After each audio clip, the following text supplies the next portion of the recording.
Lifetime only a 125 hitter off Justin Verlander.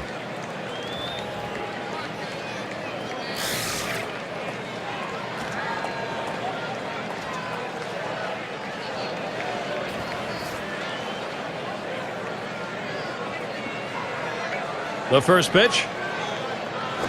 And the pitch taken for a strike by Borges. Well, against this guy in this situation, Gary, you've got to go with the changeup.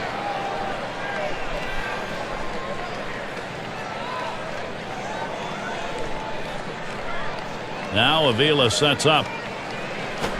Swings, hits this one pretty well. Deep right center. Bosch is there.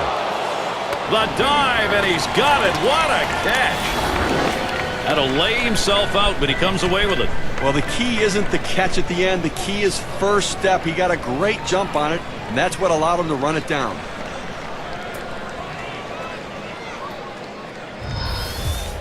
So with one away, it'll be Eric Ibar. Flew out last time.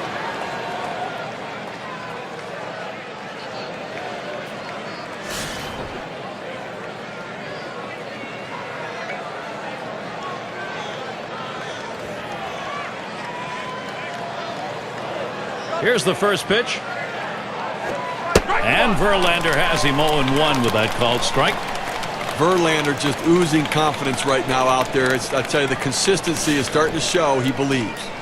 How's he been getting strikes? Let's take a look at his approach today.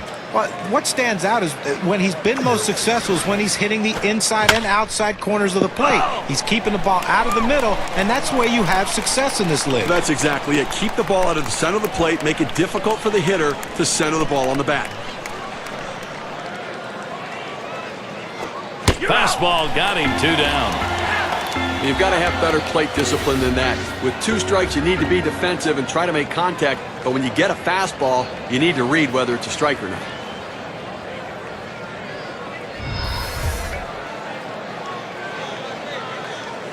Two outs in the box. Bobby Abreu. He's got a .292 average when going up against Justin Verlander.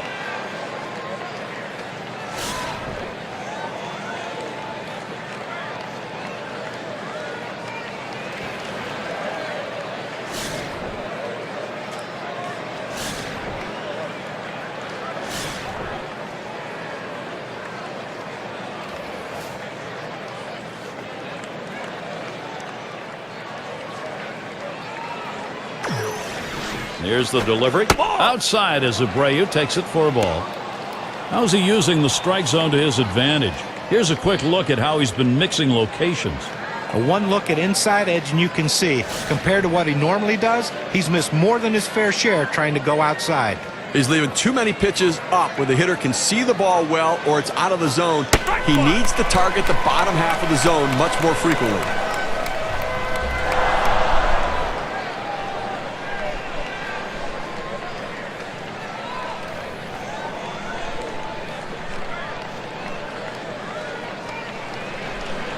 One pitch.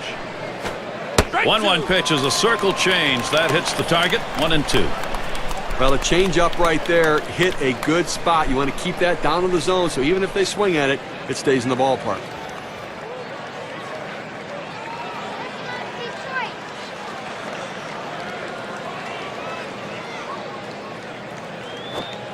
Bobby Abreu has struck out a big swing and a miss.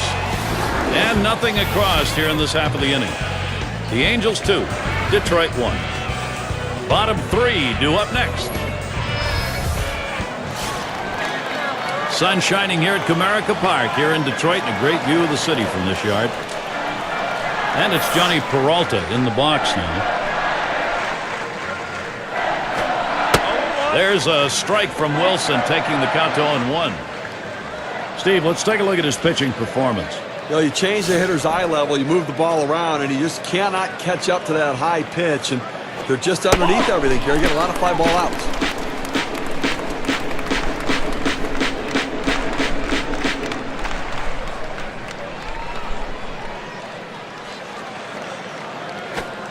Ooh, tough to lay off there, but it's 2-1.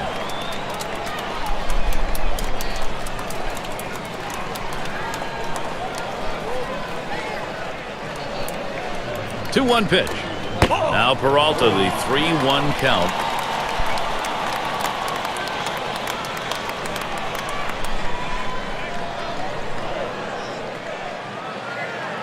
He deals.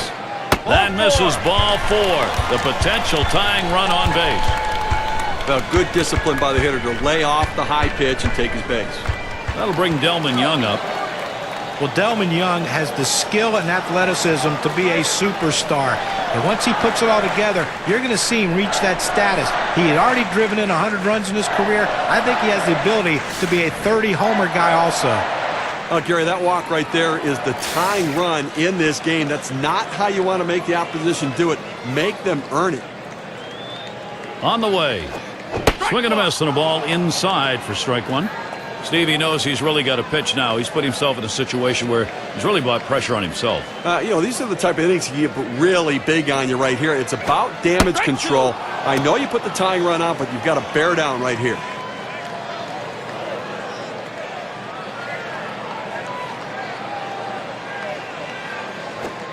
And that's high, 1-2. Now, let's take a moment to see how this pitcher has been mixing up his pitches. John, Steve, what do you think about how he's done? Pretty impressive stuff, the way he's been pounding this strike zone. It's an indication of the performance we're seeing from him. You don't have success without good use of mixing location. John, I agree. I think that he's kept hitters off balance. Every once in a while, I don't like the pitch selection, but he's executed that pitch even when it was the wrong one. That's a pretty fast pitch right there, and hard to get that much break on it. It's Rayburn at the plate. But with the way he's come alive after the break the last few years, Ryan Rayburn is making a name for himself as a second-half hitter. He always plays well after the All-Star break. Peralta's on at first base. Now the first pitch. He watches Wilson's pitch go by. It is interesting, John, that Rayburn's numbers career post-All-Star game are very good, but it's the front half of the year that gets to him. Yeah, and that's the thing that Jim Leland hopes to get out of him in 2012 is that consistent full season. Fortunately for him and his teammates, the playoffs are after the All-Star break, and he was solid for the Tigers last year in October with a couple home runs in the ALCS. Hit sharply towards the hole. Gets one at second. And that's 2. A double play. No runs, no hits. Nobody crossed the plate in this half inning, and nobody left on base. The Angels still enjoying this lead.